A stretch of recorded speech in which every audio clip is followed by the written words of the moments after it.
अगर आप दुबई में अपना घर देख रहे हैं, आप चाह रहे हैं कि आपका अपना घर हो जिसमें आप रहें, आप एक एंड यूज़र हैं, इस तौर पर आप एक प्रॉपर्टी बाय करना चाह रहे हैं दुबई के अंदर, तो मैं आपको कुछ पॉइंट्स ऐसे बता रहा हूँ जिनको ज़रूर कंसीडर करें। क्योंकि ज़्यादातर लोग दुबई में प्रॉपर्टी खरीद लेते हैं, अपनी लिस्ट नहीं बनाते, अपनी प्रेफरेंसेस नहीं लिखते, जिसकी वजह से वो बाद में पछताते हैं और उनको फिर वो मौका उनके हाथ से निकल जाता है। तो ये वीडियो आप लोगों के लिए बहुत खास है जो अपने पर्सनल घर को खरीदना चाहते हैं दुबई के अंदर। कुछ मैं आपको पॉइंट्स बता रहा हूँ, उन पॉइंट्स को लिख भी सकते हैं और कंसीडर करें, एक एक पॉइंट को समझें कि मैं क्या बता रहा हूँ। फिर आप देखेंगे कि आपकी अपनी प्रेफरेंस लिस्ट क्या निकल के आती है, उसके अकॉर्डिंग आप बहुत अच्छे से जजमेंट कर सकते हैं कि आपको बेसिकली क्या रिक्वायर्ड है और क्या लेना चाहिए।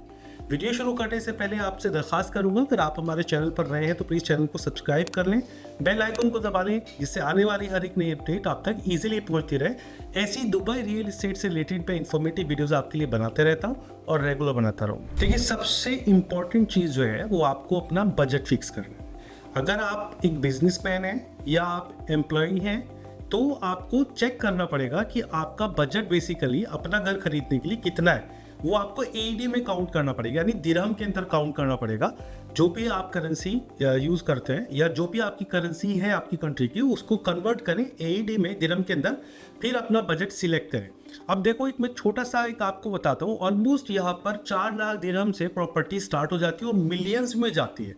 यहाँ पे 2 तरह की प्रॉपर्टीज़ होती हैं। एक आपको पुरानी कंस्ट्रक्शन मिलेगी जिसमें आप किसी पुरानी बिल्डिंग के अंदर जाकर अपना घर खरीद सकते हैं। एक नया कंस्ट्रक्शन आपको मिलेगा जो नए नए डेवलपर्स जो है अच्छी अच्छी बिल्डिंग्स तैयार कर रहे हैं।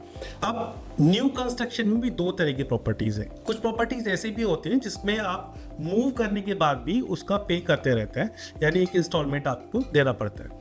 एक होती है of plan property. Of plan property किसको बोलते हैं? बेसिकली ऑफ प्लान प्रॉपर्टी उसको बोलते हैं कि कोई प्रॉपर्टी में आपने इन्वेस्ट कर दिया, वो आपको 1 साल बाद मिल रही है हैंड ओवर उसका, या 2 साल बाद मिल रहा है, तो वो 1 या 2 साल बाद आपको अपना घर मिल जाता है। और उसके एक पेमेंट प्लान्स होते हैं कि आपको 20% जो है डाउन पेमेंट देनी पड़ेगी, फिर इंस्टॉलमेंट में आपको पेमेंट करनी पड़ेगी, हैंड ओवर पे कितना देना है, पोस्ट हैंड ओवर कितना देना है। ये डिफरेंट तरह के डेवलपर्स जो होते हैं वो अलग अलग तरह के पेमेंट प्लान बनाते हैं।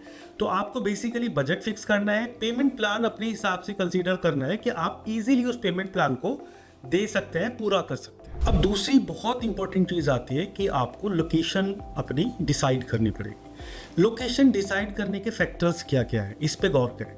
देखिए, लोकेशन डिसाइड करने के फैक्टर्स हैं आपकी प्रायोरिटी के ऊपर, कि आप प्रायोरिटी किसको देते हैं। अगर आप प्रायोरिटी देते हैं अपने ऑफिस को, कि आपको ऑफिस आपके घर के करीब हो, तो जाहिर सी बात है आपको एक प्रॉपर्टी ऐसी खरीदनी चाहिए जो आपके घर के करीब है। आपके पास अगर अपनी पर्सनल व्हीकल है और आप दूर ट्रेवल करके अपने ऑफिस जा सकते हैं, तो आप कहीं पर भी दुबई के अंदर प्रॉपर्टी ले लें, कोई प्रॉब्लम नहीं है। अब इसके अंदर बात आती है कि आपको विलास पसंद है या टाउन हाउसेस पसंद है, अपार्टमेंट पसंद है, स्टूडियो पसंद है, या आपको हाई राइज बिल्डिंग पसंद है या लो राइज बिल्डिंग पसंद है। देखो, दुबई को इस तरीके से बनाया गया है कि किसी भी कंट्री का इंसान यहाँ आकर इजीली सर्वाइव कर लेगा, बल्कि बहुत हैपनिंग लाइफ यहाँ पे गुजारी जाती है। अगर आपको हाई राइज बिल्डिंग पसंद है तो आपको बहुत अच्छी लग्जरी अपार्टमेंट्स मिल सकते हैं और बहुत अफोर्डेबल अपार्टमेंट्स भी मिल सकते हैं। ये डिपेंड करते हैं डेवलपर के ऊपर। एक चीज़ यहाँ कंसीडर करने की ये भी है कि अगर आप मैरिड है, आपकी वाइफ भी अगर जॉब करती है, आपके बच्चे हैं, अगर वो स्कूल जाते हैं, तो आपको इसका भी ध्यान रखना जरूरी है। आप जहाँ पर घर ले रहे हैं वहां से आपके बच्चों का स्कूल पास होना चाहिए, आपकी वाइफ का ऑफिस पास होना चाहिए, या आपका ऑफिस पास होना चाहिए। ऐसा तो पॉसिबल नहीं है कि सबके लिए चीज़ें पास हो, बट अगर आप किसी अच्छे रियल एस्टेट एजेंट से बात करते हैं तो वो ज़रूर कोई ना कोई आपको ऐसी प्रॉपर्टी सजेस्ट करेगा जो आपकी पसंद की भी होगी और आपके लिए वैल्यूएबल भी होगी, इस सेंस में कि आपके तीनों काम हो जाएंगे। आपके बच्चे भी इजीली स्कूल जा सकते हैं, पास पड़ेगा, आप भी जा सकते हो और आपकी वाइफ भी जा सकती है। अब एक पॉइंट है बिल्डिंग एमिनिटीज़ को लेकर। देखिए, बहुत सारे लोग एमिनिटीज़ को लेकर बहुत ज़्यादा कॉन्शियस होते हैं। कुछ लोगों को स्विमिंग पूल की रिक्वायरमेंट होती है, कुछ लोग किड्स प्ले एरिया रिक्वायर्ड होता है, किसी को जॉगिंग ट्रैक रिक्वायर्ड होती है, कुछ लोगों को कंसर्ज सर्विस या स्पा वगैरह ये रिक्वायर्ड होते हैं। तो जो आपकी रिक्वायरमेंट है उसको नोट डाउन करें और अपने एजेंट से बताएं ये हमारी रिक्वायरमेंट्स है। तो एमिनिटीज़ की जो आपकी रिक्वायरमेंट्स है वो भी नोट करें, एजेंट से ज़रूर बताएं कि ये एमिनिटीज़ मेरे घर के अंदर होनी चाहिए। अब यहाँ पे एक पॉइंट आता है, 2 तरह की आपको प्रॉपर्टीज़ मिलती हैं, फ्री होल्ड, एक lease hold. Free hold properties वो होती है जिनको आप परचेज करते हैं और हमेशा के लिए उसके ऑनर बन जाते हैं। लीज होल्ड प्रॉपर्टीज वो होती हैं जो 99 ईयर्स के लिए आपको दी जाती हैं, वापस बाद में ले ली जाती है। अगर कंपेयर किया जाए प्राइसेस को लेके, तो लीज होल्ड जो प्रॉपर्टीज होते हैं उनके बाइंग प्राइसेस जो है वो थोड़े लो होते हैं। आपकी जो फ्री होल्ड जो प्रॉपर्टी होती है, जाहिर सी बात है वो हमेशा के लिए आपकी होगी, तो वो थोड़ी ज़्यादा कॉस्टली होती है। अब एक चीज़ यहाँ पे कंसिडरेशन की ये भी है कि आपने एक अपना घर डिसाइड कर लिया, आपने लोकेशन डिसाइड कर ली, एमिनिटी डिसाइड कर ली, सब कुछ डिसाइड हो गया, लेकिन आपको ये भी कंसिडर करना ज़रूरी है कि जब आप घर खरीद लेते हैं तो जितनी एमिनिटीज़ आप यूज़ करते हैं उन एमिनिटीज़ की आपको सर्विस चार्जेस देने पड़ते हैं। अब हर जगह, हर लोकेशन के और हर डेवलपर के सर्विस चार्जेस अलग होते हैं।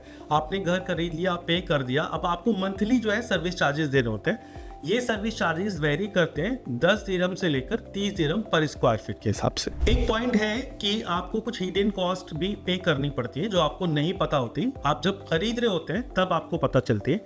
जैसे एक DLD है जो आपको टोटल जो आप प्रॉपर्टी खरीद रहे हैं उसका 4% आपको गवर्नमेंट को रजिस्ट्री कराने के लिए आपको देनी पड़ती है। दूसरी होती है एक एजेंसी फी, वो ऑलमोस्ट 2% के आसपास होती है। और एक होती है NOC चार्जेस। बेसिकली अगर आप एक सेकेंड हैंड प्रॉपर्टी खरीद रहे हैं तो आपको NOC चार्जेस भी देने पड़ते हैं। एक कंसीडरेशन ये भी जरूरी है कि अगर आप कोई प्रॉपर्टी खरीद रहे हैं तो उसकी रीसेल वैल्यू फ्यूचर में क्या होगी। अगर कोई अपना घर भी खरीद रहा है ना, तो भी वो सोचता है कि अगर मैं इसको बेचने लगा इन फ्यूचर में तो उसकी रीसेल वैल्यू क्या होगी। अगर आप रीसेल वैल्यू के हिसाब से देखें तो दुबई, डाउनटाउन, मरीना, JBR, ये ऐसी लोकेशंस हैं जहां पर आपको बहुत ज़्यादा अप्रिसिएशन मिलता है।